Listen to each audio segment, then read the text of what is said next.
पूर्ण परमात्मा, सर्वश्रेष्ठी रचनाहार कबीर देव प्रत्येक युग में इस धरा पर अवतरित होते हैं और एक आम जनसाधारण की तरह लीला करते हुए अपने वास्तविक घर यानी सतलोक की जानकारी भक्त समाज को देते हैं। किंतु उस समय हर कोई परमेश्वर को नहीं पहचान पाता।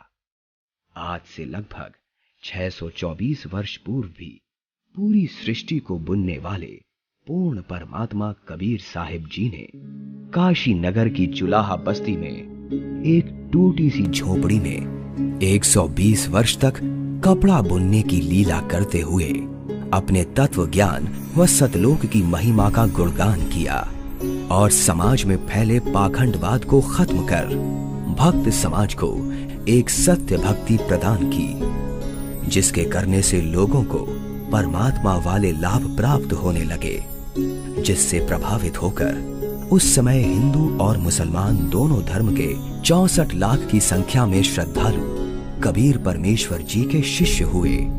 वहीं दूसरी तरफ कबीर परमेश्वर जी को एक आम भक्त, संत व गरीब जुलाहा समझ उस समय के मुल्ला, काजी, पंडित और ब्राह्मण कबीर साहिब जी की महिमा चारों तरफ फैलते हुए देख ईर्ष्यावश आए दिन उन पर जुल्म करने की असफल कोशिश करते ही रहते थे।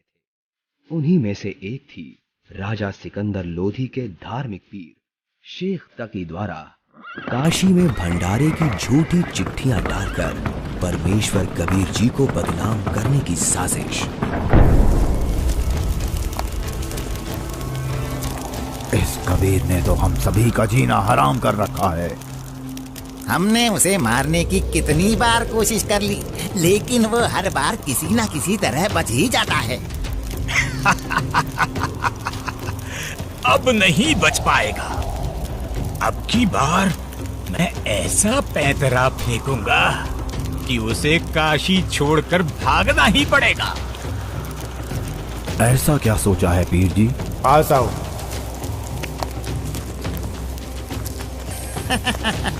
आपने भी क्या तरकीब सोची है? अब तो उस दुष्ट के लिए भारी मुसीबत आने वाली है। अगले ही दिन से एक पत्र भारतवर्ष के कोने कोने में सभी मठों, आश्रमों, मंदिरों में पहुंचने लगा।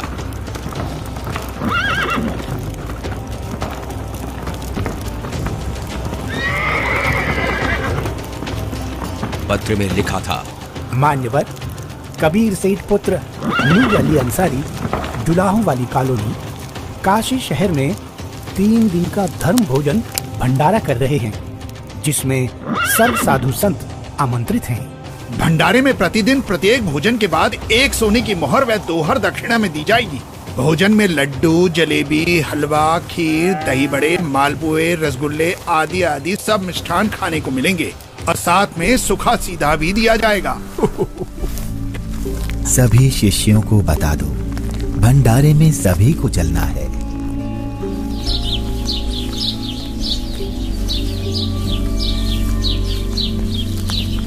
जगह जगह झूठी चिट्ठी के पहुंचते ही हर तरफ भंडारे की चर्चा होने लगी, जिसके बाद सोने की मोहर और दोहर के लालच में पूरे देश से लाखों की संख्या में लोग काशी में निश्चित दिन से पहले वाली रात्रि को ही पहुंचने लगे और देखते ही देखते पूरी काशी नगरी भंडारे में आए साधु संतों से भर जाती है। अरे भक्तों, आज इतनी भीड़ कैसे लगी है? तुम किस नींद में सोए हुए हो? तुम्हें पता नहीं यहाँ काशी में कबीर नाम का सेठ 3 दिन का भंडारा कर रहे हैं, जिसमें प्रत्येक भोजन के साथ 1 सोने की मोहर व दोहर भी दी जाएगी। आपको कोई निमंत्रण पत्र मिला है? हाँ, ये देखो चिट्ठी। ये जरूर किसी की बदमाशी है। मुझे जल्दी से गुरुदेव को सब बताना चाहिए। गुरुदेव, गुरुदेव, गुरुदेव। क्या हुआ रविदास? गुरुदेव, आज तो अपनी काशी छुटेगी। उन दुष्टों ने तो हद कर दी। आपके नाम की झूठी चिट्ठी बंटवा रखी है कि कबीर सेठ पुत्र नीरू 3 दिवसीय भंडारा करेगा, जिसमें प्रत्येक भोजन के बाद खाने वाले को एक सोने की मोहर और एक दोहर भी दी जाएगी। अच्छा। और अब उस झूठी चिट्ठी को लेकर लाखों की तादाद में लोग भंडारे के लिए आए हुए हैं। रविदास, आज तो सारी सीमाएं पार कर दी हैं उन नादानों ने। मैं गरीब आदमी, मेरे पास तो अपने परिवार के लिए ही मुश्किल से अनाज होता है। इतने लोगों को मैं कहां से भोजन खिलाऊंगा? आप अंदर से दरवाजा बंद कर लो और कोई भी आए तो खोलना मत। जब कोई नहीं मिलेगा तो थक हार कर अपने आप वापस चले जाएंगे। गुरुदेव, ये नकली धर्म के ठेकेदार रोज आपके खिलाफ कुछ ना कुछ षड्यंत्र रचते ही रहते हैं। कोई बात नहीं रविदास, जैसे तैसे आज का दिन और निकाल लेते हैं। रात को निकल जाऊंगा मैं अपने परिवार को लेकर कहीं दूर। तंग आ चुका हूं मैं इनके इन रोज रोज के कारनामों से। मैं बोलता सच्चाई हूं और ये समझते उसको निंदा है। आ जाओ रविदास, बैठ जाओ। दोनों भगवान को याद करते हैं। आपत्ति के समय उसी को याद करना चाहिए। वही सबकी लाज रखते हैं, हमारी भी रखेंगे। जिसके बाद परमेश्वर कबीर जी अपने 2 रूप धारण कर एक रूप में तो रविदास जी के साथ झोपड़ी में विराजमान रहते हैं तथा दूसरे रूप में ऊपर सतलोक में पहुंच जाते हैं।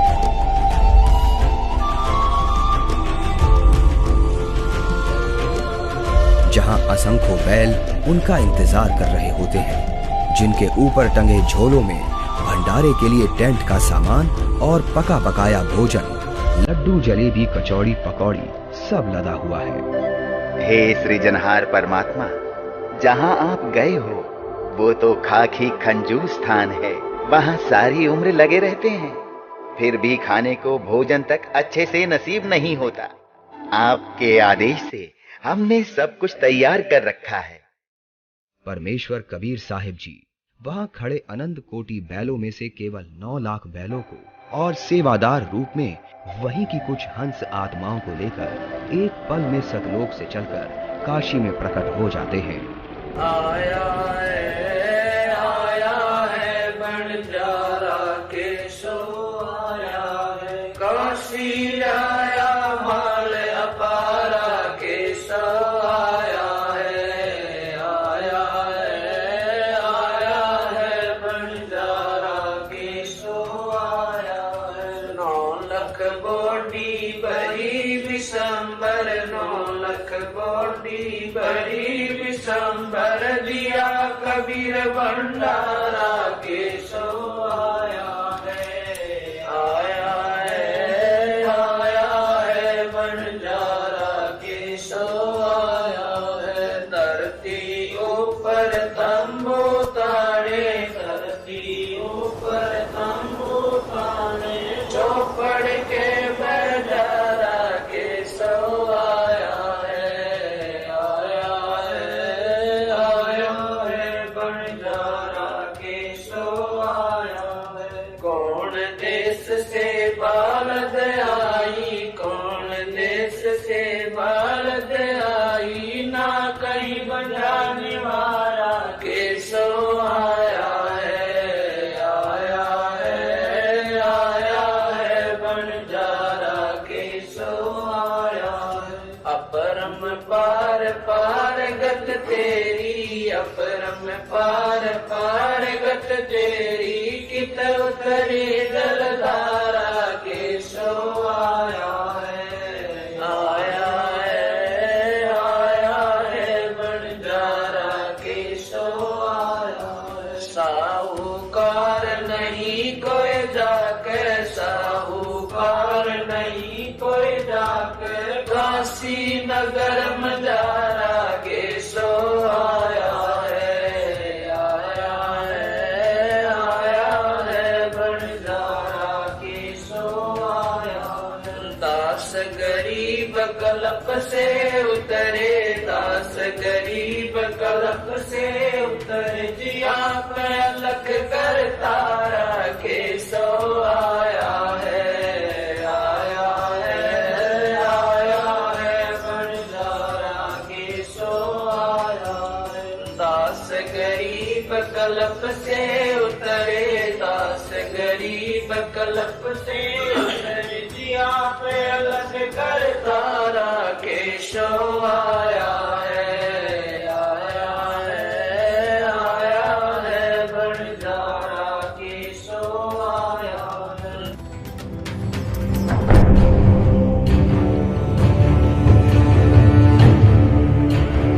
राजन, आपके गुरु का निमंत्रण आया है भंडारे का, आप चलेंगे नहीं क्या? गुरुदेव भंडारा करें और मैं न जाऊं, मैं अवश्य चलूंगा। काशी चलने की तैयारी की जाए। देखते ही देखते काशी शहर के चौपड़ के बाजार में परमेश्वर की दया से भंडारा शुरू हो जाता है। ऐसा स्वादिष्ट भोजन, वाह, जो खाता वो गुण गाते नहीं थक रहा था। सब्जी, पूड़ी, लड्डू, जलेबी, कचौड़ी, पकौड़ी, दही भल्ले, खीर, हलवा आदि जो कोई कुछ भी पकवान मांगता वो उसे खाने को मिल रहा था। और चिट्ठी में लिखे अनुसार प्रत्येक भोजन के बाद सभी को एक दोहर और एक सोने की अशरफी भी दी जा रही थी।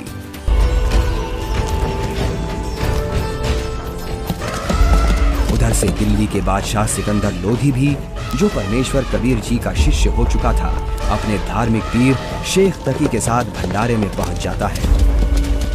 अरे, ये क्या हो रहा है? ये भंडारा कैसे चल रहा है?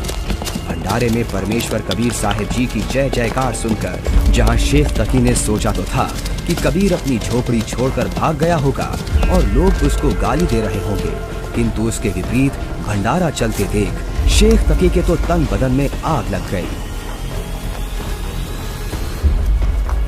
हे भक्तों, कबीर साहिब जी किधर हैं?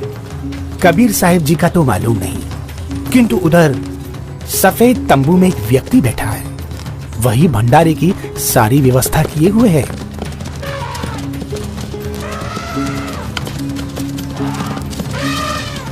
ये भंडारा कैसे चल रहा है?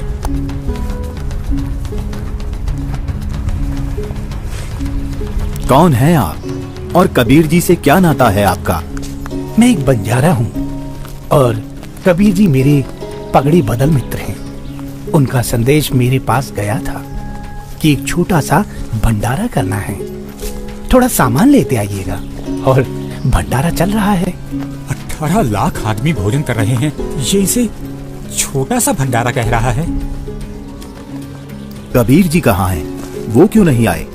हे राजन, उनका दास जो बैठा है, उनको तकलीफ उठाने की क्या आवश्यकता? आप भोजन ग्रहण कीजिए। नहीं नहीं, भोजन भंडारा तो मैं गुरुदेव के दर्शनों परांत ही करूंगा।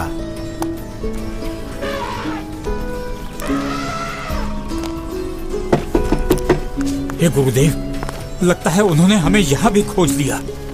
भीड़ शायद घर पूछते पूछते यहाँ तक पहुँच गई है। कोई बात नहीं, आप दरवाजा मत खोलना, कुछ देर बाद अपने आप चले जाएंगे। दरवाजा खोलिए परवरदिगार, दिल्ली से आपका दास सिकंदर आया है। राजन, हम दरवाजा नहीं खोलेंगे। इन लोगों ने तो आज सभी हदें पार कर दी हैं। मेरे नाम से झूठी चिट्ठी डाल रखी है। मैं कैसे निकलूं बाहर? इस बनारस में कोई सेठ भी मेरा ऐसा जानकार नहीं है जो मुझे पैसे उधार दे दे। मैं तो बड़ी मुश्किल से ताना बुनकर अपने परिवार का पालन करता हूँ।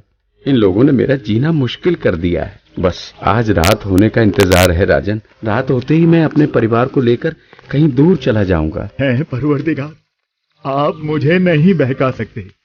आप ही अल्लाह अकबर हो। आपने देखो वहां क्या रंग लगा रखे हैं। एक बार दरवाजा खोल दो दाता, दास आपके दर्शन करना चाहता है। खोल दो दरवाजा। राजा सिकंदर लोधी के आग्रह करने पर परमेश्वर कबीर जी जैसे ही भंडारे में चलने के लिए खड़े होते हैं, तभी उनके सर पर अपने आप ही हीरे पन्ने से जड़ा हुआ एक बहुत ही सुंदर मुकुट आ जाता है और कुटिया से बाहर निकलते ही उस परम पिता पर आसमान से फूलों की वर्षा होने लगती है। रविदास जी, आज ये सेवा मुझ दास को दे दीजिए। आप तो रोजाना करते हो।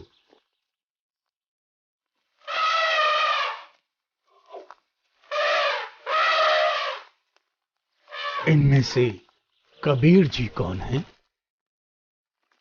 जिस पर बादशाह सिकंदर लोदी चवर कर रहे हैं वही कबीर हैं।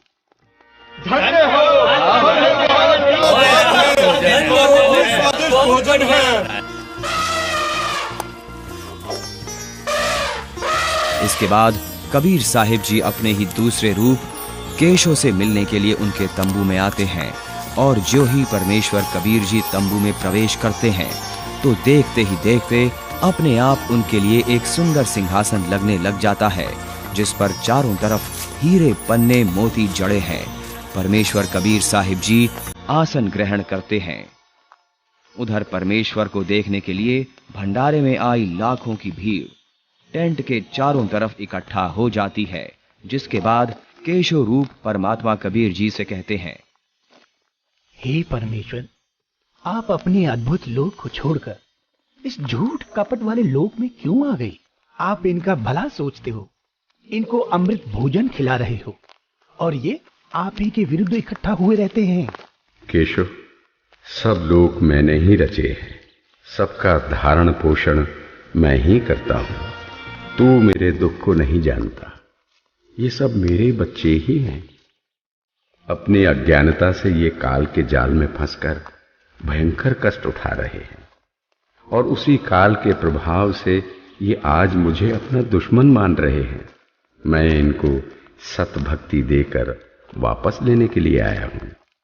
परमेश्वर जी, आप हंस लोक को छोड़ इस जीव लोक में आए, जिनका हाड़, चाम और रक्त का बना शरीर है, जिसमें विष्ठा भरी पड़ी है।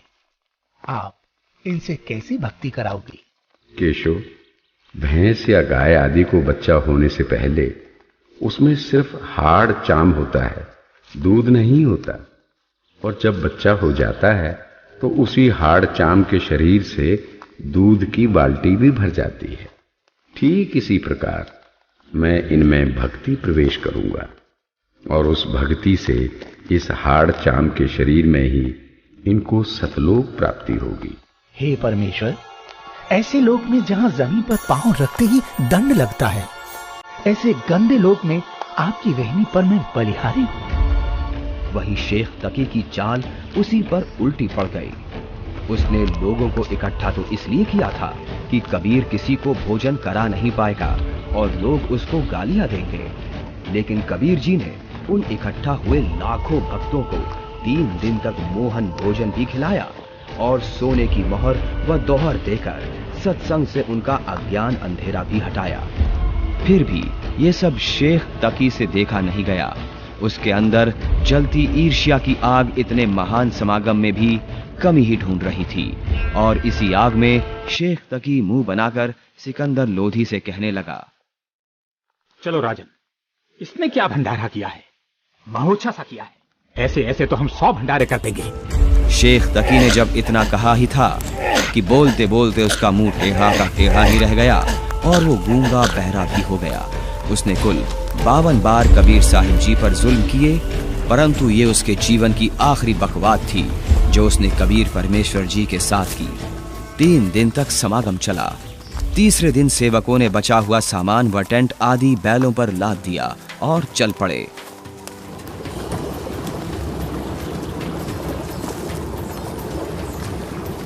गंगा में पानी ज्यादा है, इसे अभी पार नहीं किया जा सकता। हाँ हाँ, अभी मत जाओ। बंजारे और बैल जैसे ही गंगा के किनारे पहुंचे तो गंगा का पानी एकदम कम हो जाता है और फिर सारे बैल निकल जाते हैं, जिसके बाद गंगा का पानी फिर से ओवरफ्लो होकर बहने लगता है, जिसे देख वहां खड़ी भीड़ आश्चर्यचकित रह जाती है। जाइए केशव, कहीं आपके बंजारे दूर ना निकल जाएं।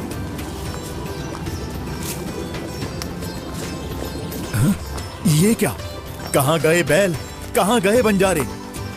राजन, जहां से आए थे वहीं चले गए। इससे पहले कि सिकंदर इस बात को समझ पाता, उसी समय केशव भी कबीर जी के अंदर समा गए। सिकंदर दंग रह गया, रोते हुए कबीर परमेश्वर जी के चरणों में दंडवत की। बंदी इस प्रकार परमेश्वर कबीर साहिब जी ने उन दुष्टों की इस साजिश को भी नाकाम करते हुए यह लीला की और भक्त समाज के सामने एक उदाहरण पेश किया कि चाहे कोई गरीब हो या अमीर, भगवान की भक्ति हर इंसान कर सकता है। जैसे मैंने कपड़ा बुनकर अपना व अपने परिवार का पेट पाला और भक्ति भी की, तो समय आने पर परमात्मा ने मेरी लाज भी रखी। उसी प्रकार आप भी मुझ पर यानी परमात्मा पर विश्वास करो और भक्ति करो। फिर देखना, जब कभी भी आपको मेरी आवश्यकता होगी तो मैं आगे खड़ा मिलूंगा। पर्वत पर्वत मैं फिरा, कारण अपने राम, राम सही के संत मिले, जिन सारे सब काम सत साहिब। अभी आपने देखी सत्य घटना पर आधारित 2D एनिमेशन वीडियो। आप सुनिए परमेश्वर कबीर जी और उन्हीं के रूप में आए केशव बंजारा जी की वार्ता की पूरी कथा का सार अमृतवाणियों के द्वारा संत रामपाल जी महाराज के मुखारबिंदु से। चौपड़ के बाजार फिर कर आए के सो पास, गरीबदास कुर्बान गति क्या क्या कहूँ विलास। पाट पटम्बर बस गए ऊपर हीरे लाल, गरीबदास साहेब धनी डाये मुक्ता माल। केसो और कबीर का तंबू माई मिलाप, गरीबदास 8 पैर लग गोष्ठी निजगर गाप। केसो कहत कबीर से पूछत बाता बीन, गरीबदास क्यों उतरे ऐसे मुल्क मलीन। 100 योजन पर लगत है या दुनिया की गंद, गरीबदास केसो कहे हाड चाम का फंद। सुन कबीर सुर वेद हूँ केसो कष्ट करंत, गरीबदास गंदे मनुष्य मेला आन भरंत। बिष्टा जिनके देह में मगन फिरे दिन रात, गरीबदास केसो कहे जिन सिर यम की घात। सुन कबीर मन भावने तुम्हारी बात अगाध, गरीबदास केसो कहे तुमसे तुम ही साध। धन कबीर कुर्बान जा ऐसी रहरी तुम्हार, गरीबदास के सो कहे छोड़िए गंदा संसार। नरक भरे तिस उदर है रुदर भरी सब देह, गरीबदास के सो कहे या मनुष्य मुखे है। राम नाम कैसे भोर नरक नगीन शरीर, गरीबदास के सो कहे विलंबे कहाँ कबीर। दम बिन दे ही सही नहीं जमी आसमान, गरीबदास के सो कहे जहाँ रहन स्थान। हीरे पीले मोती जहाँ हीरे बदन सफेद, गरीबदास के सो कहे सुनो देश का भेद। लाल श्याम जहाँ रतन है नहीं भौतिक आकार, गरीबदास के सो कहे चल कबीर परिवार। सुन के सो अब वंदना कह कबीर संदेश, गरीबदास लोक में है हमारा परवेश। आड चाम की देई में दूध रतन सरवंत, गरीबदास घट पिंड में ऐसे है भगवंत। तन दूधी को पाड़ कर जय कोई देखे दूध, गरीबदास उस पिंड में आड चाम और गूद। हमरे ही हुनियारे है अमरा सर्जनहार, गरीबदास विधि भेद सुन खुला मुक्ति द्वार। युग 70 हम ज्ञान दिया जीवन समझा एक, गरीबदास घर घर फिरे दरे कबीरा भेख। 70 युग सेवन किए किन न बुझी बात, गरीबदास न समझात हूँ मोहे लगावे लात। कलप कोटि युग बीतिया हम आए हर बेर, गरीबदास के सो सुनो देन भक्ति की टेर। स्वर्ग मृत्यु पाताल में हम बैठे कई बार, गरीबदास घर घर से जा मार मार के मार। हमारी जात अपूर्वी पूरब रहनी हमारे, गरीबदास कैसे जुड़े पश्चिम के कतार। हम है ठेठ पूरब के उतरे औगट घाट, गरीबदास जी दक्षिण के यो नहीं मिलती साट। हम पूरब के पूर्वी उत्तर देश उतरंत, गरीबदास जी दक्षिण के यो नहीं संग चलंत। जिन्हों हमारी सीख ली काटू जरा मण जंजीर, गरीबदास के सो सुने ऐसे कहे कबीर। फिर बाजी विद न रचे वह नी जीव अवंत, गरीबदास सत्यलोक में अमर पटा पावंत अनंत कोट बाजी जहाँ रचे सकल ब्रह्मंड गरीबदास मैं क्या करूं काल करत जीव खंड किलों काल निकंद हूँ जीव विध्वंस नहीं होए गरीबदास जो लाक है शब्द में बूझे कोए मनुष्य जीव क्या बात है पशु पक्षी परवान गरीबदास जो लाक है करहूं हंस अमान मैं बंजारा आदि का यही हमारी साट गरीबदास जी अबे करूं बोर न आवे बाट एक गाड्डा एक जलाइए यानी मोए सुहाए गरीबदास सतलोक में देहूं जीव पहुँचाए सोन कबीर के शोक है जो कुछ करो सुकीन गरीबदास मुख्तार तुम ही दीन वे दीन सुन सतगुर तो से कहूं तुम हो दीन दयाल गरीबदास आदीन में तुम साहिब अब्दाल अनंत कोटि ब्रह्मांड को तारत लगे नेवार गरीबदास के शोक है तुम ही दारमदार तुम ही दारमदार हो यहाँ कल्प नहीं इंच गरीबदास के शोक है सब तुमरे ही परपंच के सोतले सौदाम को 9 लाख बोली लीन गरीबदास बंधन किया बाजत है सुरबीन के सो और कबीर जित मिलत बेता एक दास गरीब कबीर हरि धरते नाना भेख बंजारे और बैल सब लाए थे भरमाल गरीबदास सतलोक को चले गए तत्काल आवत जाते ना लखे कौन नाम प्रकाश गरीबदास बूझ है कहाँ गए हरिदास हरि में हरि के दास है दासन के हरि पास गरीबदास पद अगम गति सात की उदास चलो सिकंदर बादशाह क्यों व्यर्था भक्त कमाए गरीबदास उस पीर के तन मन लगी भाए जेता शहर कबीर का हमरे बहुत अनेक गरीबदास से तक के लगी जुबान नेक गूंगा भया बोले नहीं जवाब जुबान गरीबदास मारा पड़ा बिन ही करो कमान एता दोष दरह कहाँ दग्ध जमी आसमान गरीबदास गूंगा भया बहरा हुआ कान।